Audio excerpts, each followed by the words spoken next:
The backflip. Just the word sounds cool, right? It's a feat of athleticism. It's visually impressive. You see it in movies, at the Olympics, maybe even at your local park. And you think, I wish I could do that. Well, guess what?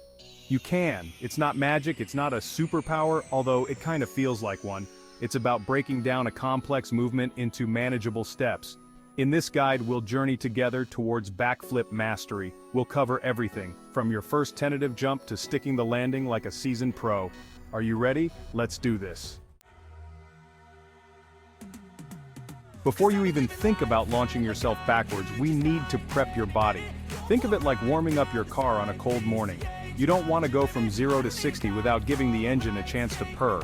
Start with some light cardio jumping jacks, high knees, a light jog, get that blood flowing. Next we stretch. Focus on your wrists, ankles, hamstrings, and shoulders. Why is stretching so important? It increases your range of motion. This means you can move your body more freely and reduce the risk of injury.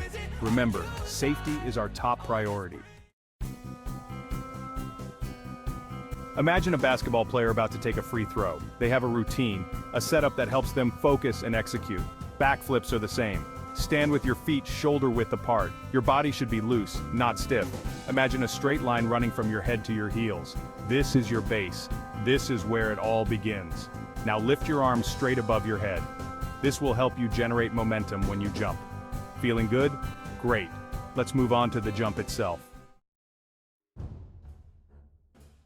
This is where things get explosive. The jump is the engine of your backflip. It's all about generating upward momentum. Bend your knees slightly, like you're about to sit in a chair. This loads your legs with power. Now swing your arms down to your sides, then explosively throw them back up over your head. As you swing your arms, jump straight up. Don't jump backwards, even though it feels counterintuitive. Trust me on this one. Remember, the power comes from your legs and the upward swing of your arms. Think up, not back, got it? Awesome. Section 5, tucking for success. You're in the air. This is the moment you've been training for, the culmination of all your hard work and practice. This is where the magic happens. The air is your canvas and your body is the brush. Every movement counts, every tuck and twist is a stroke of genius. Now we're going to talk about tucking. Tucking is not just a physical action, it's a mental commitment. It's about pulling everything in, focusing your energy, and preparing for the rotation. As you reach the peak of your jump, tuck your knees tightly into your chest. This is crucial. The tighter you tuck, the faster you'll rotate. Think of it as making yourself as small as possible to spin like a top. Imagine you're trying to touch your knees to your nose. This visualization helps you achieve the tightest tuck possible. It's not just about the physical motion, it's about the mental image that drives you. This tucking motion will help you rotate backwards. The tighter the tuck, the quicker the rotation. It's a simple physics principle. Reducing your body's moment of inertia speeds up your spin. This is the most disorienting part of the backflip. Your body is moving in ways it doesn't usually move and your brain might struggle to keep up. Your brain might scream, "What are you doing? Don't panic." This is a natural reaction. Your body is in an unfamiliar position and your brain is trying to make sense of it. Keep your eyes focused on your hands or a spot on the wall in front of you. This helps maintain your orientation and gives your brain a reference point to hold on to. Hold that tuck until you feel your body start to rotate backwards. This is the moment of truth. Trust your training, trust your body, and hold that position. This is when the fun really begins. Once you feel the rotation, you can start to enjoy the sensation of flying through the air. It's a mix of adrenaline and joy, a feeling like no other. And when you land that backflip, the sense of accomplishment is overwhelming. You've conquered the air, mastered the tuck, and achieved something truly remarkable. Keep practicing, keep tucking, and keep flying. Section 6, spotting your landing. As you rotate and start to unfurl from your tuck, it's time to find your landing. Look for the ground and focus on a specific spot. This is called spotting. It helps your brain orient your body and prepare for landing. As you spot the ground, extend your legs and prepare to absorb the impact. Try to land softly, bending your knees to cushion the impact. Don't land with your legs straight. That's a surefire way to end up with sore joints. Section 7, common backflip blunders. Even the best gymnasts make mistakes when learning backflips. It's a challenging move that requires precision, strength, and a lot of practice. Don't be discouraged if you don't nail it on your first try. Remember, every gymnast has been there and it's all part of the learning process. Here are some common blunders to avoid. Not jumping straight up. This is a frequent mistake. Remember, it's all about upward momentum, not backward. When you jump, focus on going straight up, not tucking tight enough. A loose tuck will result in a slow, sloppy rotation. Make sure to pull your knees tightly to your chest, opening up too early. This can be a critical error. Wait until you've rotated enough before you start to extend your legs. Landing on your heels. This can throw off your balance and lead to a fall. Always aim to land softly on the balls of your feet with your knees bent. This helps to absorb the impact and maintain your balance. Learning from your mistakes is part of the process. Each mistake is a stepping stone to improvement. Don't get discouraged, just keep practicing and refining your technique. With persistence and dedication, you'll get there. Remember, every great gymnast started as a beginner. Working with a coach can also be incredibly beneficial.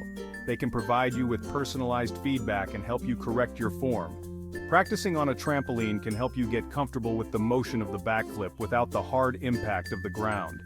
Conditioning exercises can also help build the strength and flexibility needed for a successful backflip. Watching tutorials and studying the technique can give you a better understanding of the mechanics involved. And finally, celebrate your progress, no matter how small. Each successful attempt is a victory on your journey to mastering the backflip. Section 8. Safety first, flips second. Backflips are exhilarating, but they can also be dangerous if not performed correctly. The thrill of flipping through the air is unmatched, but it comes with its own set of risks. Here are some safety tips to keep in mind to ensure you enjoy the experience without injury. First, find a qualified instructor. A good coach can make all the difference in your learning process. Having a trained professional teach you the proper technique and spot you is crucial, especially when you're starting out. They can provide immediate feedback and correct your form, which is essential for preventing injuries. Next, start with progressions. Don't try a full backflip right away. It's important to build up to it gradually. Work on building strength and confidence with easier progressions like back handsprings and tuck jumps. These exercises help you develop the necessary muscle memory and coordination. Also, use mats and soft surfaces. Safety mats are your best friends when practicing flips. Practice on trampolines, mats, or grassy areas to cushion your landings. These surfaces reduce the impact on your joints and bones, making it safer to practice. And finally, listen to your body. Your body gives you signals when something is wrong. If you're feeling pain, stop and rest. Pushing through pain can lead to serious injuries. Don't push yourself beyond your limits. It's better to take a break and come back stronger than to risk a long-term injury. Remember, safety first, flip second. Section 9. Practice makes perfect. Remember the old saying, practice makes perfect? Well, it holds for backflips too. The more you practice, the better you'll become. Start with small steps. Don't expect to be throwing backflips like a ninja on your first day. Master the jump, then the tuck, then the landing. Find a practice buddy or an instructor to provide feedback and support. Record your attempts to analyze your technique and identify areas for improvement. Remember, consistency is key. Even practicing for 15 to 20 minutes a day can lead to significant progress over time. Section 10. Building confidence, one flip at a time. Learning a backflip is as much a mental game as it is a physical one. It's about overcoming fear and building confidence. Each successful jump, each small victory will boost your confidence. Celebrate those milestones. Don't be afraid to ask for help or support from friends, family, or fellow backflip enthusiasts. Having a positive support system can make all the difference. Remember, you're capable of amazing things. Believe in yourself, trust the process, and enjoy the journey. Section 11. You are a backflipping machine. Congratulations. You've reached the end of this guide, but this is just the beginning of your backflip adventure. You've learned the steps, the safety tips, and the importance of practice and perseverance. Now, it's time to take action. Get out there, find a safe environment, and start flipping. Remember, every expert was once a beginner. Embrace the challenge, enjoy the journey, and never stop pushing your limits. The world of backflips awaits, and you're ready to conquer it. Go forth and flip, my friend. The sky's the limit. If you enjoyed this guide, don't forget to like and subscribe to our channel for more awesome tutorials.